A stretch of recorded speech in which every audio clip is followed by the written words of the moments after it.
Good morning. আজকে হচ্ছে শনিবার, আর সকাল সকালবেলাতেই দেখো আমি মিষ্টি বানাচ্ছি। তো শেপ দেখে তো বোঝাই যাচ্ছে কি মিষ্টি বানাচ্ছি।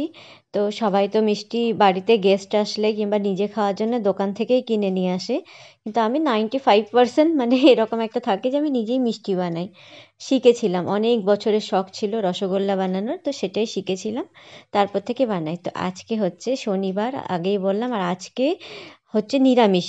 আর আজকেই আমার ফ্রেন্ড আসছে, তো ওকে জিজ্ঞেস করলাম ও আজকে নিরামিষ খায়।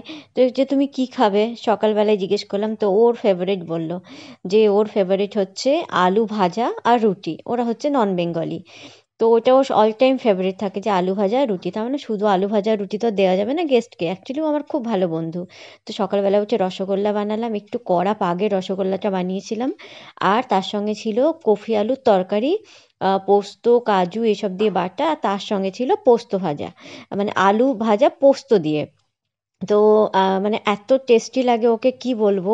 আমি যখন অফিসে যেতাম তখন থেকে ওর একটা মানে, ও যদি নিজে কোনো দিন ডিমান্ড করতো তো ওর এটাই থাকতো যে আলু আলু ভাজা, মানে বেঙ্গলি আলু ভাজা একটা লঙ্কা দিয়ে এরকম। তো যাই হোক আমার হয়ে গেছে বানানো মোটামুটি, মানে সব হয়েই গিয়েছে রান্না করা। শুধু ব্যাস রুটিটা বানাতে বাকি আছে, আর রুটিটা তো গরম গরম বানাবো। যারা অ্যাকচুয়ালি রুটি খায় তারা একটু গরম গরম রুটি খেতেই পছন্দ করে। আর আজকে সকালবেলা থেকে মনে হচ্ছিলো বৃষ্টি হবে, কিন্তু না, আজকে মেঘটা মোটামুটি তারপরে ঠিক ছিল। হ্যাঁ, কোনো কোনো জায়গায় ছিটেফোঁটা বৃষ্টি হচ্ছে শুনতে পাচ্ছি।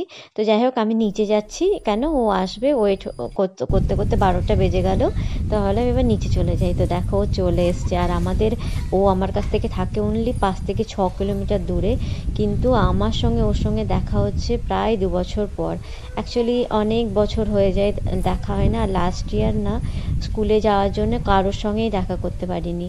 তো এবার আবার সবাইকে ডাকাডাকি যে আসো বাড়িতে, আর ও আমাকে অনেক দিন থেকে বলে আসো। তো যাই হোক, চলো এখানেই ব্লগটা শেষ।